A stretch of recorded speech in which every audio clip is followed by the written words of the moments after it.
नमस्कार, news nation देख रहे हैं आप और आपके साथ हूं मैं खुशबू मनोरमा मिश्रा। बुलेटिन की शुरुआत बड़ी खबर के साथ। ढाका में शेख मुजीबुर रहमान का घर जलाया गया है। शेख मुजीबुर रहमान के घर पर आगजनी की गई है, तोड़फोड़ हुई है, घर का सामान लूटकर साथ ले गए उपद्रवी। ये बड़ी जानकारी आपको दे रहे हैं। लगातार बांग्लादेश में हिंसा का दौर, और देखिए जहां पर भी आगजनी हो रही है उससे पहले लूटपाट हो रही है, और ऐसी तस्वीरें अब सामने आ रही है जो डरा रही हैं। ढाका में शेख मुजीबुर रहमान के घर पर किस तरीके से आगजनी की गई, तोड़फोड़ की गई, वो तस्वीरें भी हम लगातार आपको दिखाएंगे। लेकिन हर बीतते दिन के साथ बांग्लादेश में जो स्थिति है वो काफी खराब हो रही है। और देखिए जिसका जिक्र हम कर रहे थे, किस तरीके से घर को जला दिया गया है, आप देखिए, और इससे पहले लूटपाट भी की गई है। और लगातार जो तस्वीरें सामने आ रही है वो ये बता रही हैं कि हद से ज्यादा हालात खराब बांग्लादेश में हर बीतते घंटे के साथ। और कहीं ना कहीं लगातार जो तस्वीरें सामने आ रही है, आप देखिए पहले किस तरह से मूर्ति तोड़ी गई थी और अब घर जला दिया गया है। और ऐसे में अब ये जो प्रदर्शन था वो पूरी तरह से हिंसा का रूप ले चुकी है। जहां जहां पर ये हिंसक भीड़ जा रही है, कहीं ना कहीं स्थिति काफी ज्यादा खराब हो रही है। देखिए, मुल्क बदर हुई शेख हसीना को अभी तक किसी देश ने शरण नहीं दी है। ऐसे में सवाल ये उठता है, शासकों के सिंहासन आखिर लुटते क्यों हैं? क्यों किसी देश की सेना अपने सुप्रीम लीडर को बचाने की कोशिश नहीं करती? पिछले 2 दशक में 4 देश इस तरह की लूटपाट का शिकार हो चुके हैं। लिहाजा हमने इस पर एक कंप्लीट विश्लेषण तैयार किया है जो आपको देखनी चाहिए इस रिपोर्ट में। शासकों के लुटते सिंहासन का कंप्लीट विश्लेषण।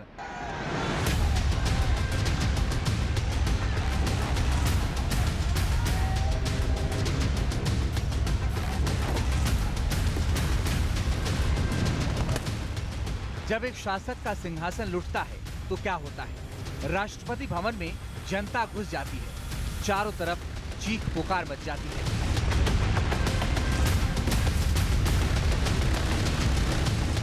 जब एक शासक का सिंहासन लुटता है तो क्या होता है? संसद भवन में बंदूकें लहराती हैं, देश की आवाम एयरपोर्ट पर नजर आती है। जब एक शासक का सिंहासन लुटता है तो क्या होता है? राष्ट्रपति भवन पर कब्जा हो जाता है, देश का भविष्य अंधकार में नजर आता है।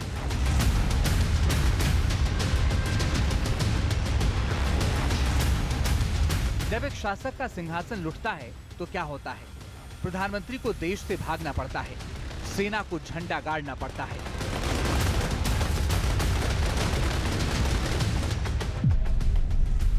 लेकिन बड़ा सवाल है कि आखिर किसी शासक का सिंहासन लुटता क्यों है? ये सवाल आज इसलिए उठा है कि हिंदुस्तान के पड़ोस में एक बार फिर एक और शासक का सिंहासन लूटा गया है। अगर पिछले 2 दशक की बात करें तो अलग अलग 4 देशों से ऐसी तस्वीरें सामने आई हैं जो लोकतंत्र के लिहाज से कतई अच्छी नहीं है। क्योंकि किसी भी देश को चलाने के लिए एक व्यवस्था होती है, लेकिन जब जनता इस व्यवस्था को तोड़ने के लिए हिंसा का रास्ता अपना लेती है और सत्ता के शिखर पर बैठे शासक को बेदखल कर देती है, तो क्रांति और अराजकता के बीच की लकीर खत्म हो जाती है।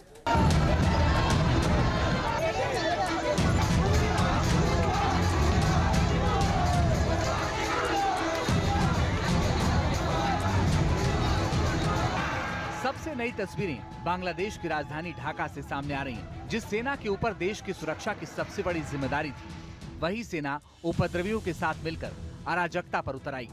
पीएम आवास में घुसकर देश की प्रधानमंत्री शेख हसीना की तस्वीर उखाड़ फेंकी गई। जनता पीएम हाउस में लूटपाट करने लगी और बाहर खड़े बांग्लादेशी सेना के जवान खुशी में हवाई फायरिंग करने लगे।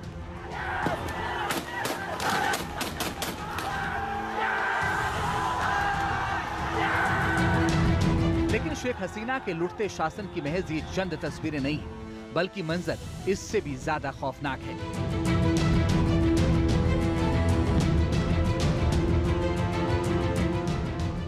किसी ने मुर्गों को लूटा, किसी ने बकरी को दबोचा, किसी को बत्तख पसंद आया, किसी को शेख हसीना की साड़ी भाई, किसी को मछली मिल गई तो किसी की नीयत कुर्सी सोफा से खिल गई। किसी ने बोटिंग का मजा लिया तो कोई मजा लेने के लिए एलईडी ले उड़ा, तो कोई पीएम के बेड पर आराम फरमाने लगा, तो कोई किचन में चिकन का लुत्फ उठाने लगा। किचन में रखा फ्रिज भी प्रदर्शनकारियों के कहर से नहीं बच पाया। फ्रिज में रखी एक एक चीज को प्रदर्शनकारियों ने पैक किया और उसे लेकर पीएम हाउस से बाहर निकल गए। भागते भागते कई लोग ऐसे मिले जो शेख हसीना के आवास से एसी तक ले निकले।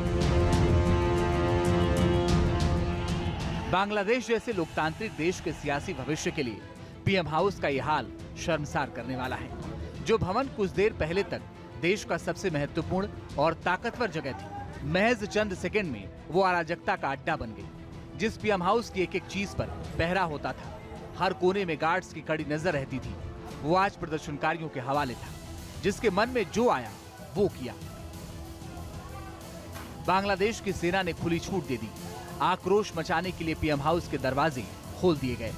सैकड़ों की भीड़ पीएम हाउस में घुस गई। साड़ी, कपड़े, पेंटिंग, कंप्यूटर, कुर्सी, मेज, सोफा, जिसे जो मिला लूट कर चलता बना। पीएम हाउस से लूटी हुई चीजों को लेकर लोग रिक्शे से लेकर भागने लगे। जिसे रिक्शा नहीं मिला वो सिर पर ही लेकर चल निकला। ढाका के मुंह का कालिख पोत रहे लोगों ने इसकी तस्वीरें भी रिकॉर्ड की। हद तो तब हो गई जब पीएम आवास के बाहर खड़े टैंक पर ही लोगों ने कब्जा कर लिया। जिसे टैंक पर जगह नहीं मिली वो भी कहां पीछे रहने वाला था। टैंक ना सही, पंखा ही सही। ये भाई साहब तो पीएम हाउस से बड़ा वाला पंखा लेकर निकल गए।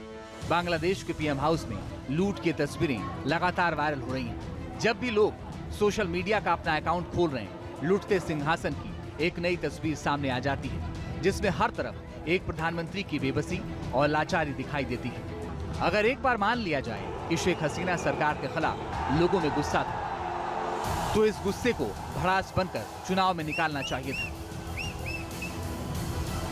मगर चुनाव के दौरान इसी जनता ने शेख हसीना को एक बार फिर प्रधानमंत्री बनाया था।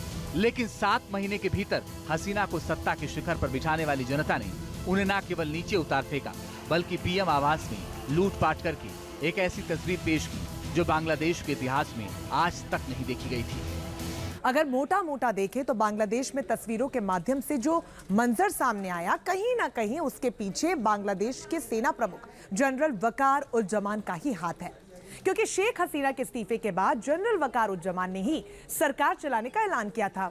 साथ ही ढाका में कर्फ्यू हटा दिया गया था, जिससे आक्रोशित आवाम को सड़क पर आने का मौका मिला और जमकर लूटपाट की गई। पक्की बात है कि अगर कर्फ्यू नहीं हटाया जाता तो ज्यादातर लोग अपने घरों में ही कैद होते।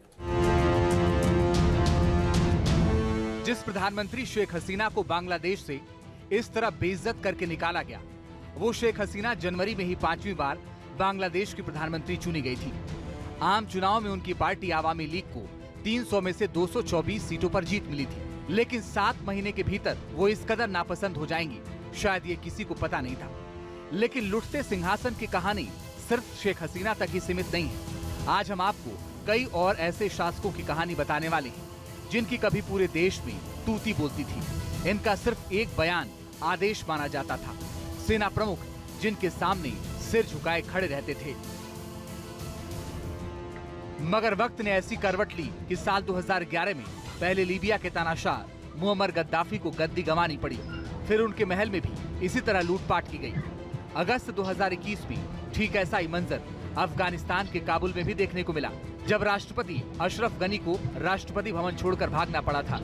इसके पीछे भी इसी तरह राष्ट्रपति भवन से लेकर संसद तक में लूटपाट की गई थी। जुलाई 2022 का मंजर भी भला कौन भूल सकता है, जब श्रीलंका की सरकार के दिवालिया होने का ऐलान करते ही हजारों की भीड़ राष्ट्रपति भवन में घुस आई थी। जान बचाकर राष्ट्रपति गोटबाया राजपक्षे को भागना पड़ा था। न्यूज नेशन अब व्हाट्सएप पर खबरों की ताजा अपडेट के लिए न्यूज नेशन के इस QR कोड को स्कैन करें।